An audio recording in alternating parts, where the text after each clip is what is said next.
السلام علیکم، کیسے ہیں آپ سب؟ ٹھیک ہیں، فٹ ہیں؟ نئی ویڈیو کے ساتھ آپ کی خدمت میں حاضر ہوں۔ آج ایک بڑے اہم ٹاپک پہ ہم بات کرنے والے ہیں۔ ایک کہ یہ جو خواہشات ہیں نا، اس کے پیچھے جب انسان بھاگتا ہے تو اس کا نتیجہ کیسے نکلتا ہے۔ حضرت واصف علی واصف رحمۃ اللہ کا بڑا پیارا جملہ ہے کہ محدود زندگی کو لامحدود خواہشات عذاب بنا دیتی ہیں۔ اس کی مثال میں ایسے دوں گا کہ جیسے آپ کو کوئی چیز پسند آ گئی بازار میں، کوئی خاتون ہے، ان کو کوئی سونے کا سیٹ پسند آ گئی۔ اب اس کے بارے میں سوچتے سوچتے کہ میں نے اس کو حاصل کرنا ہے، میں نے اس کو خریدنا ہے، اسی خیال میں اتنا الجھ گئیں کہ اس کے علاوہ اور کچھ یاد ہی نہیں رہا۔ اب ہوگا یہ کہ جب تک وہ چیز ملے گی نہیں تو اس کو نعمت سمجھ کے باقی نعمتوں کو بندہ اگنور کرتا رہے گا۔ یہ انسان کی سائیکی ہے نا۔ اسی طرح سے ہم جب باڈی بلڈنگ میں ڈائٹنگ کر رہے ہوتے تھے اور اسٹرکٹ ڈائٹنگ کے ساتھ ساتھ کانٹیسٹ پریپ ہوتا تھا، مقابلے کی تیاری کر رہے تھے، ہمیں بہت کم باڈی فیٹ پہ آنا ہوتا تھا، تو اس دوران اگر ہمیں کہیں چاکلیٹ کیک نظر آ جاتا تو ہم چاکلیٹ کیک کے اوپر ایک نظر پڑتی تھی، لیکن پھر سارا دن اس کیک کی خیالات آتے رہتے تھے، اس کے علاوہ کچھ نظر ہی نہیں آتا تھا۔ تو اگر ہم اپنے اسی طرح سے اس ایموشنز کو اگنور کرتے رہیں گے، ان کو ایڈریس نہیں کریں گے، ان کے اوپر بات نہیں کریں گے، تو وہ پھر بڑی تیزی سے ہمارے اوپر اٹیک کرتے ہیں، اور اس کا نتیجہ کیا نکلتا ہے کہ لوگ بنج ایٹنگ کرتے ہیں، یا کسی بھی چیز کو حاصل کرنے کے لیے پھر 2 نمبر طریقوں سے بھی اس چیز کو حاصل کرنے کی کوشش کرتے ہیں۔ تو زندگی سادہ رکھنی ہے، خیال کو بلند رکھنا ہے، اور اس کے ساتھ ساتھ ایک اور بڑی جو چیز میں ایڈ کرنا چاہوں گا کہ آج کے ٹاپک میں، کہ کمپیریزن بہت بڑھ گیا ہے۔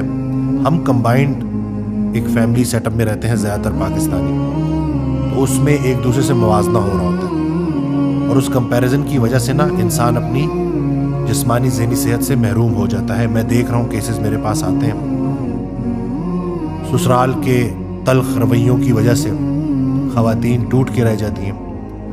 80% آٹو امیون بیماریاں خواتین میں ہیں، اور اس کی وجہ یہی بتائی جاتی ہے کہ یہ دوسروں کی خدمت تو کرتی ہیں، اپنا خیال نہیں رکھتی۔ ان کی مثال ایک ایسے انسان کی ہے کہ جب بھی یہ شیشے میں کھڑی ہوتی ہیں تو شیشے میں ان کو لوگوں کے تلخ رویے، نفرتوں کی وجہ سے ان لوگوں کے برے برے چہرے نظر آتے ہیں، اپنا چہرہ نظر نہیں آتا، اور ماضی کے پچھتاوے نظر آتے ہیں۔ اس کی وجہ سے شیشے میں وہ جو دیکھ پا رہے ہوتے ہیں اپنے علاوہ باقی تمام برے مناظر، تو اس کا نتیجہ یہ نکلتا ہے کہ وہ لوگ اپنے مستقبل سے نا امید ہو جاتے ہیں۔ حالانکہ شیشے کا کام تھا آپ کی اصلاح کرنا، جو بال جہاں سے بکھرے ہوئے ان کو سیٹ کرنا، آپ کے اندر جو کمیاں ہیں ان کو پورا کرنا، جو پرسنالٹی کے اندر جو کمیاں، تو نہیں کہ جو انسان ایسے برے لوگوں کے برے رویوں کی وجہ سے آئینے میں انہی کا عکس دیکھے گا اور نیگیٹیوٹی کے اندر رہے گا، وہ اپنی اصلاح چھوڑ جاتا ہے، اور پیدا ہونے سے ہوش سنبھالنے سے قبر تک اصلاح کا عمل نہیں رکنا چاہیے۔ کوئی انسان نہیں کہہ سکتا کہ وہ پرفیکٹ ہے۔ تو اس لیے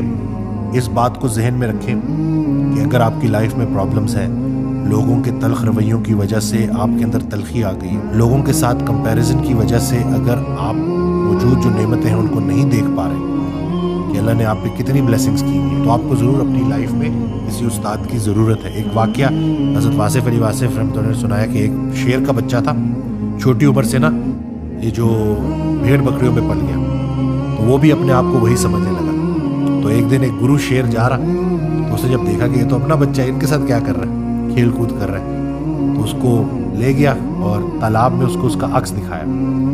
پھر اس کو ریئلائز ہوا کہ بھائی میں تو اصل میں تو میں کچھ اور ہوں۔ تو انسان کی پیدائش کا کل مقصد اس کو اپنے ٹرو پوٹینشیل کو پہچاننا اور اس تک پہنچنا ہے کہ اللہ تعالیٰ نے کس مقصد کے لیے پیدا کیا اور میرا ایکچوئل ٹرو پوٹینشیل کیا ہے۔ تو یاد رہے کہ لوگ آپ کی راہ میں رکاوٹ بنیں گے، کوئی انسان بھی ایسا نہیں ہے جس کو پرفیکٹ لائف ملی ہو، لیکن بہتر انسان وہی ہے جو اپنی ان تھاٹس کو پروسیس کرے اور بے استادہ زندگی نہ گزارے۔ میں ریکمینڈ کرتا ہوں کہ آپ کے ارد گرد اگر کوئی اچھا سائیکالوجسٹ ہے، کوئی اچھا ٹیچر ہے، کوئی اچھا مینٹور آپ کو ملتا ہے، تو ضرور اس سے فائدہ حاصل کریں۔ میں نے یہ دیکھا ہے کہ ایک دور تھا کہ علم کو چھپایا جاتا تھا، وہ بھی غلط تھا، اب اس سے بھی بڑا عذاب آ گیا۔ اتنا علم پھیلا دیا گیا ہے نا کہ کنفیوژن بڑھ گئی ہے۔ ایک طرف آپ دیکھیں گے ایک ڈائٹ کے فائدے آ رہے ہوں گے، دوسری ویڈیو دیکھیں گے اسی ڈائٹ کے خلاف باتیں آ رہی ہوں گی۔ تو ٹو مچ انفارمیشن جو ہے نا، اس نے کیا جو ہے اس کا نتیجہ نکلا ہے کہ لوگ کنفیوژن کا شکار ہو گئے۔ اس 60-70 سال کی زندگی میں اگر آپ کی کنفیوژن دور نہ ہو اور آپ ایک اچھی طریقے سے زندگی نہ گزار سکیں تو انسان اس کے اوپر افسوس ہی کر سکتا ہے پھر